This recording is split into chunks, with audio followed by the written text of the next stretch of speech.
Hey everyone, Mike Gray here for the monthly market update.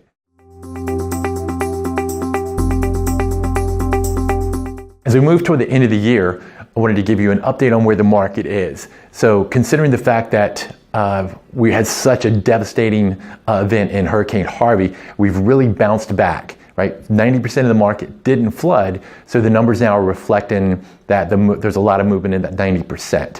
What we're seeing is we've seen a 4% increase in sales. That's the volume of sales after a 24% drop in August after Harvey. We're also seeing an increase in prices. We're up about 5.5% on a year-over-year basis. On the leasing side, that's been exponential. It's been off the charts. We've seen an increase in about 89% in single family and almost a doubling of the townhomes and condos.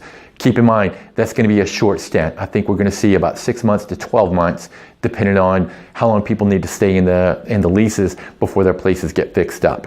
So on a broad scale, we've seen a bounce back of the market. We were about 2% ahead of sales as opposed to last year. Remember, last year was an upward trending year.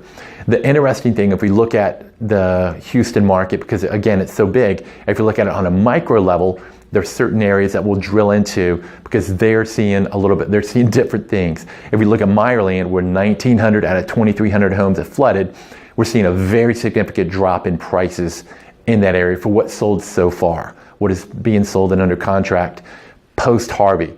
We're seeing a lot of homes, a lot of places that are either lot value or homes that are being sold that were flooded, selling under $300,000. That's a considerable discount for what that home would have sold for 4 months ago. And other areas like Bel Air or the memorials, some of the memorial areas, we're going to have to take more of a wait and see timeline. A lot of those homes are being repaired. They're in the process of getting fixed now. So we probably are not going to see a lot of those until sometime next year. Some of the repairs can be 3 to 4 months. With the labor demands that we're hearing, the shortages on supplies, that could push it in next year. So we're really not going to see if there's a need to adjust those prices when they hit the market until sometime next year. So hope that helps, gives you a little bit of perspective on the market. It's back, it's strong again, but again, Houston is so big that if we drill into the micro areas, that's where the nuances really lie. So if you have any questions or you have questions about what you should do with your home or some different options, I've talked to a ton of people and just talk through options of what you may have if you're thinking about selling or rebuilding or what you're thinking about doing. So feel free to give me a call. I'm happy to answer any questions that you have. So I hope this information helped. Have a great week.